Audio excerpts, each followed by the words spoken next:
नमस्कार दोस्तों, आज की इस वीडियो में हम बात करने वाले हैं उन लोगों की जो लोग भीड़ में चल रहे हैं, जिन्हें ये पता ही नहीं कि हमें जाना कहाँ है। बस भीड़ जहाँ जा रही है हम वहाँ जा रहे हैं। कोई रीज़न ही नहीं पता कि हम जा कहाँ रहे हैं और जा क्यों रहे हैं। आज हमने एक कहानी को लिया है। ये कहानी है अकबर और बीरबल की। तो नमस्कार दोस्तों, स्वागत है आप सबका RNS tech academy YouTube channel पर। दोस्तों, एक बार अकबर और बीरबल का दरबार लगा हुआ था। तो अकबर ने बीरबल से पूछा कि बीरबल हमें ये बताओ, अविद्या क्या है। बीरबल बोले, महाराज आपके सवाल का जवाब देने के लिए मुझे 4 दिन की छुट्टी चाहिए। अकबर ने पूछा क्यों। बीरबल बोले, महाराज मुझे आपके सवालों का जवाब देते देते थकान हो रही है।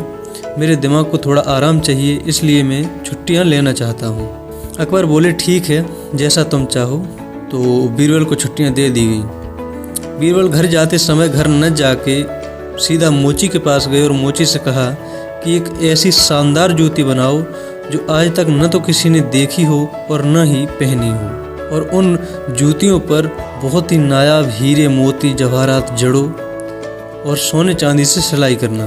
तो मोची कहने लगा, महाराज कुछ नाप बाप बता दो, किसके लिए बनवा रहे हो। बीरबल बोले, नाप बाप कुछ नहीं, 1 बित्ती चौड़ी बना दो और 2 बित्ती लंबी बना दो, और एक बात का ध्यान रखना कि इस बात का किसी को पता न चले कि ये जूतियाँ तुमने बनाई हैं। मोची बोला, मंजूर है। और मोची ने अपने पैसे बता दिए। तो बीरबल ने बोला कि तुम मुझे जूती दे दो, मैं तुम्हारी पैसे दे दूंगा। 3 दिन में मोची ने उन जूतियों को बना के बीरबल को दे दिया। बीरबल ने जाते जाते फिर कहा कि ये ध्यान रहे किसी को पता न चले कि ये जूतियाँ तुमने बनाई हैं। मोची बोला, ठीक है महाराज, किसी को पता नहीं चलेगा, आप निश्चिंत रहिए। बीरबल जब जूतियां ले जा रहे थे तो उन्होंने एक जूती को पास की एक मस्जिद में उस जूती को फेंक दिया और एक जूती को ले जाके घर में रखा। सुबह जब मौलवी साहब उस मस्जिद में नमाज पढ़ने के लिए आए तो उन्होंने देखा कि इतनी नायाब जूती कहाँ से आई। वो भी दंग रह गए कि ऐसी जूती तो आज दिन तक उन्होंने नहीं देखी। काफ़ी देर सोचने के बाद उन्होंने एक दिमाग लगाया कि अल्लाह के बंदे ऊपर से आए होंगे और यहाँ पे नमाज पढ़ी। नमाज पढ़ के जाते समय वो ये अपनी जूती भूल गए होंगे। ये सोच के उन्होंने कन्फर्म कर लिया कि हाँ, ये अल्लाह के बंदों की जूती है। उन्होंने उस जूती को चूमा, आंखों से लगाया और सर पे रखा। और जो भी शख्स वहाँ पे नमाज पढ़ने के लिए आता वो हर एक शख्स को यही बात बताते और हर एक शख्स वही करता जो मौलवी साहब ने किया था, बल्कि किसी को पता नहीं है कि ये जूती कहाँ से आई है। बस उन्होंने बोला तो हाँ, ये अद्भुत जूती, इतनी नायाब जूती यहाँ पे कहाँ से आई, ये तो अल्लाह के बंदों की ही जूती हो सकती है। ये सोच के सब ने उस जूती को चूमा, आंखों पे रखा और सर पे लगाया। धीरे धीरे बात जब राजा के पास पहुंची तो अकबर ने बोला कि मुझे वो जूती दिखाई जाए, आखिर कैसी वो जूती है। तो अकबर के पास उस जूती को लाया गया।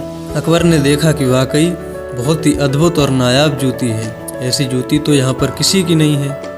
और काफ़ी देर सोचने के बाद अकबर भी बोले कि हाँ, ये अल्लाह के बंदों की ही जूती है। वो नमाज पढ़ने आए होंगे और यहाँ पे जाते जाते इस जूती को भूल गए होंगे। एक काम करो, इस जूती को बहुत ही अच्छी जगह पर, पवित्र स्थान पर रख कर इसकी पूजा करो। तो राजा का आदेश माना गया। लेकिन वो जूती जाने से पहले ही बीरबल अपना उतरा हुआ मुंह लेकर दरबार में आए और बैठ गए। अकबर ने पूछा, बीरबल क्या बात है, आज के 4 दिन पहले तो तुम बहुत ही तड़क भड़क में गए थे कि मैं आपके सवाल का जवाब 4 दिन के बाद दूंगा। अब क्या हुआ, कोई परेशानी है क्या।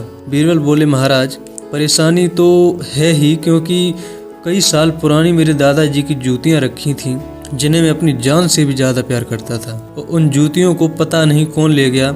एक जूती तो मेरे पास है पर एक जूती महाराज गायब है और मैं उस जूती के बिना रह भी नहीं सकता। वो मेरी बहुत ही दादाजी की वही एक निशानी रह गई थी। अब मैं क्या करूं, मेरी समझ में नहीं आ रहा है, इसलिए थोड़ा दिमाग टेंशन में है। अकबर बोले कि वो जूती तुम मुझे दिखा सकते हो। बीरबल बोला, हाँ महाराज, ये रही जूती। बीरबल ने जैसे ही उस जूती को अकबर को दिखाया तो अकबर दंग रह गया और वो कह रहा है, अरे ये जूती तुम्हारे दादाजी की हैं। बोले, हाँ। अकबर का दिमाग हिल गया। अकबर सोचने लगा, मैंने ये किया क्या है। अकबर ने उस जूती को भी मंगाया और बीरबल को दे दिया। बीरबल को बोला, ये लो तुम्हारी जूती। बीरबल बोले, महाराज आपने एक सवाल किया था कि अविद्या क्या है। मैं आपको बताना चाहता हूँ कि अविद्या यही है, सबसे बड़ी अज्ञानता यही है। महाराज न उनको पता था न आपको पता था कि सच क्या है, न तो उनको पता था न आपको पता था, पर आपने भी वही किया जो सब ने किया। आपने भी ये सोचने की कोशिश नहीं की कि सही क्या है और गलत क्या है। दोस्तों, आज हम भी आप लोगों को ये बताना चाहते हैं कि जो लोग भीड़ में चल रहे हैं ना, भीड़ का हिस्सा मत बनो, क्योंकि भीड़ ज़्यादातर गलत रास्ते पर ही चलती है। कहते हैं ना, गलत रास्ते में चल रही भीड़ का हिस्सा बनने से अच्छा है कि सही रास्ते पर अकेले चलो। हम लोग भी काफ़ी सारे ऐसे काम करते हैं, कोई फेस्टिवल हुए, कई सारे ऐसे पुरानी प्रथाएं हैं जिनको हम अपने सर पर लादे हुए, जिनका कई सालों पहले कोई बहुत बड़ा मतलब हुआ करता था, पर आज के ज़माने में उसका कोई अस्तित्व नहीं है। लेकिन फिर भी हम अपने बड़े बुजुर्गों को कहते हैं ना कि हमारे पूर्वज करते आए हैं तो हम भी करेंगे। तो मैं कहता हूँ कि हमारे पूर्वज बैलगाड़ी पे चलते थे, हम क्यों नहीं चलते। तो समय के साथ अपडेट होना बहुत ज़रूरी है। ये नहीं कि हम वही करेंगे जो हमारे पूर्वज करते थे। अगर हमारे पूर्वज किसी अंधविश्वास को मानते थे तो हम तो पढ़े लिखे लोग हैं।